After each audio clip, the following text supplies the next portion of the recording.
I think DCI Colin Sutton might be one of my new heroes. I recently discovered the true crime documentary series, The Real Manhunter, and this was actually out this year, and it's currently available on Now TV. And this is an 8-part series detailing 8 separate cases that were generally headed by former DCI Colin Sutton of the Metropolitan Police. And it very much reminded me of Joe Kenda, Homicide Hunter, which is a series I absolutely adored. And because this is a new series out this year, I'm really hoping that it gets a second series. I desperately need a second series of this. I'm sure Colin Sutton's got so many amazing stories to tell. In each episode, he, details the case, and the main thing is that he goes back to the locations. So he takes us to the locations where, the bodies were found, the killers were arrested, and then he takes us through basically what happened from the point when he got the phone call saying, hey, look, there's a body, to the point of arrest, and what that entire procedure was like, any pitfalls they had. Some of the cases extend after the arrest. We find out what happened in court, and ultimately we find out what the verdicts were of the cases. And I think the way this is put together is absolutely beautiful. From start to finish, it's captivating, it's engaging. It uses a really great mix of obviously piece to cameras and interviews and reconstructions. Where available, it uses footage and images from the time. And what I love about it is the mix of high profile cases and certainly your lesser profile, but still serious crime incidents. That's a hard word to say. It is beautiful. It's informative. I learned a lot, not just about the cases themselves, but about the forensics behind it, the structuring of the police force. I should point out I'm a crime writer, a crime author, so I live and breathe true crime stories, and even still I managed to learn some things in this, and that's something that I found really enjoyable, really, really enjoyable. So as I said, there are a mix of cases that I'd already heard of, and some that I hadn't, but all of them were emotional and moving, some more than others, of course. And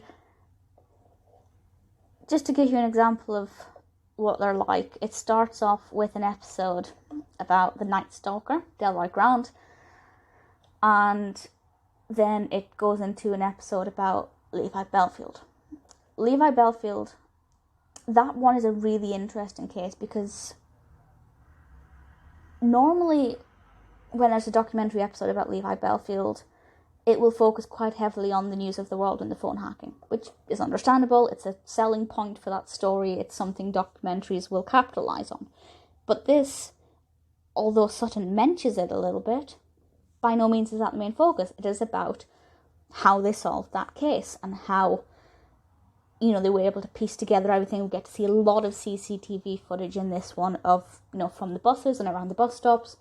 Really interesting, and I learned a few things about a few of the victims and potential victims that I hadn't learned before. So even in that tight little package of, I think it's just over an hour, this particular episode, it packs so much in and it's so engaging. After that, we go on to cases that are obviously less well known. Some that stood out for me,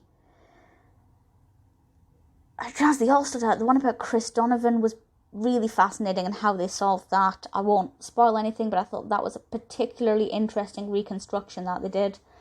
Clare Bernal at Harvey Nichols, really, this one focuses a lot more on stalking. So each one kind of has a different focus. They're all not just familial crimes or gang related. They're all very different.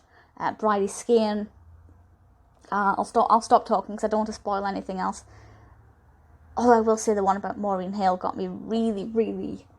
I need to know what happened. I need to know what happened. But obviously that's the whole point of this. The one about the Dream City Cinema was really interesting as well.